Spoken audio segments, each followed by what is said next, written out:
Home based डिलट्री root plant nursery एवं plantation स्वयं समूह द्वारा करने के विषय में पूर्व का मेरा वीडियो है, आप उसे भी देख सकते हैं। यहाँ पर आज मुख्य रूप से केवल पॉइंट के रूप में आपको अवगत कराया जा रहा है।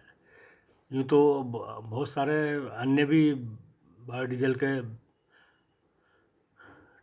ट्रीज़ है, जैसे जेट्रोपा है, रतन जोत है, इस टाइप से।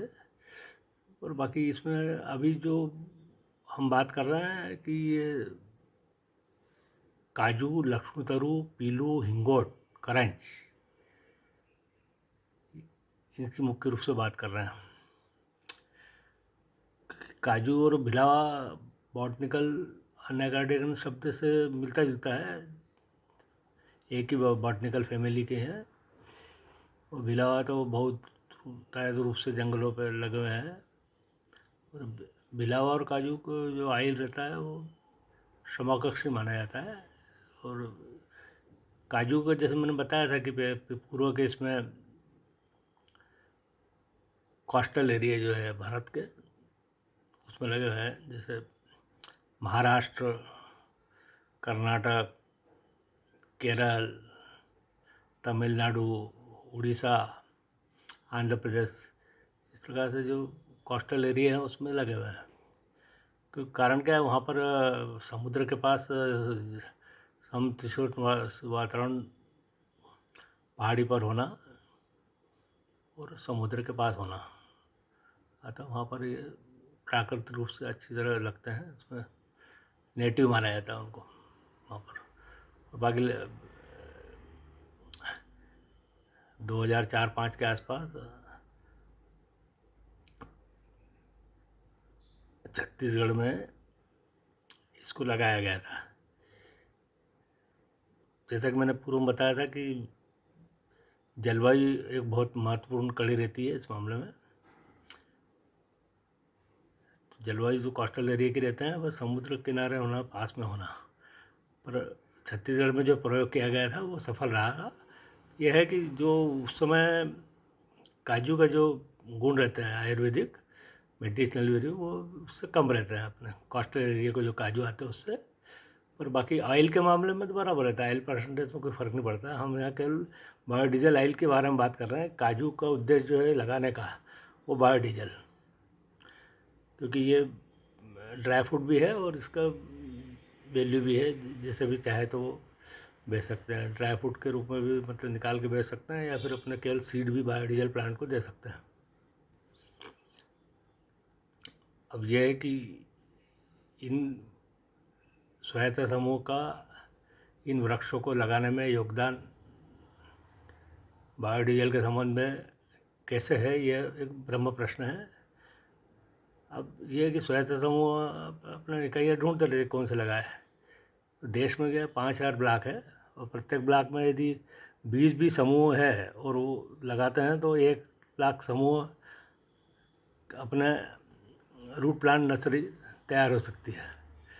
और यह है कि अप्रैल मई में इसका बीजों कलेक्शन अवश्य कर लें, और 200 ग्राम के ब्रांडेड पैक में सीड एक्ट का पालन करते हुए मर्चेंट एक्सपोर्टर को भी दे सकते हैं, सी मार्ट पर भी रख सकते हैं, अपने स्टॉल भी लगा सकते हैं अपने घर पर।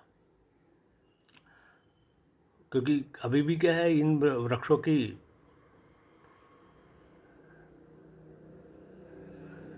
लक्ष्मीतरू, पीलू, हिंगोट, करंज आदि की प्राइवेट सेक्टर में नर्सरी आज भी कम है।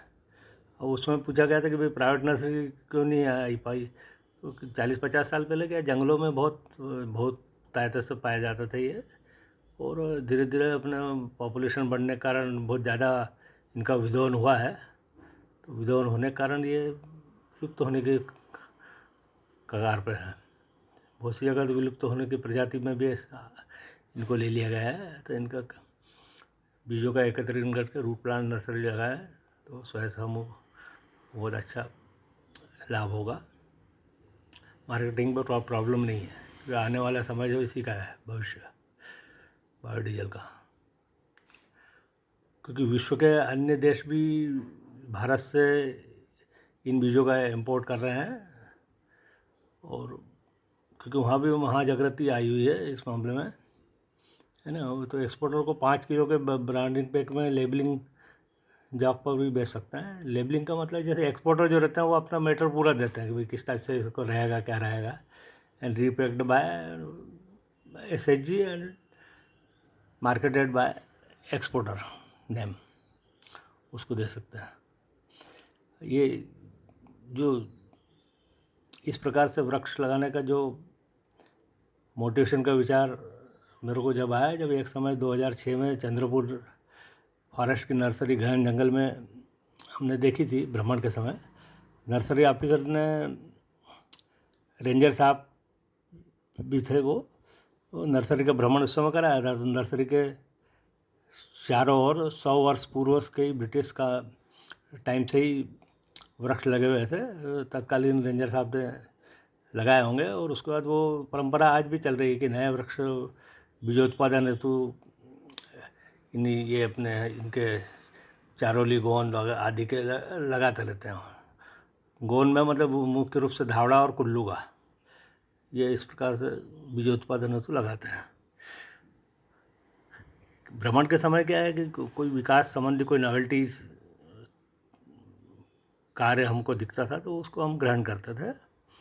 और इसमें ये स्वयं समूह भी अपने बीजोत्पादन हेतु एक वृक्ष अवश्य लगा के रखे, इनका बीजोत्पादन हेतु, या फिर जंगलों से इकट्ठा करें, कलेक्ट करें। वो कारण क्या है कि दूसरा जरूरी नहीं कि समूह ही अपना नर्सरी लगाए, उसके जो इंडिविजुअल रूप से जिनको बैंकर्स फाइनेंस करते हैं, SHG finance to the member in group individually, तो इसलिए मेंबर अपने भी व्यक्तिगत रूप से नर्सरी प्लांटेशन लगा कर सकते हैं और घर पे से ही पौधों के बिक्री कर सकते हैं। और जैसे मैंने बताया कि जो पौधे जो है वो अपने रूट प्लांट तैयार करें, ताकि वो 50 के इसमें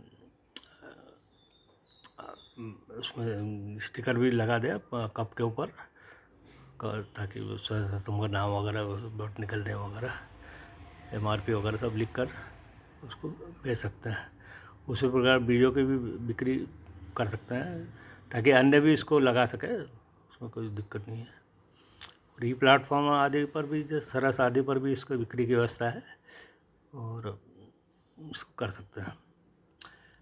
मुख्य रूप से ये आज जो हमारा जो विषय था ये इस प्रकार से था कि स्वयं समूह इसका रूट प्लांट नर्सरी कैसे लगाएं और बीजों का एकत्रीकरण करके ब्रांडेड पैक में कैसे बेचें। और आज के वीडियो में आपने इतना देखा, इतना समय दिया, तो आपको बहुत बहुत धन्यवाद।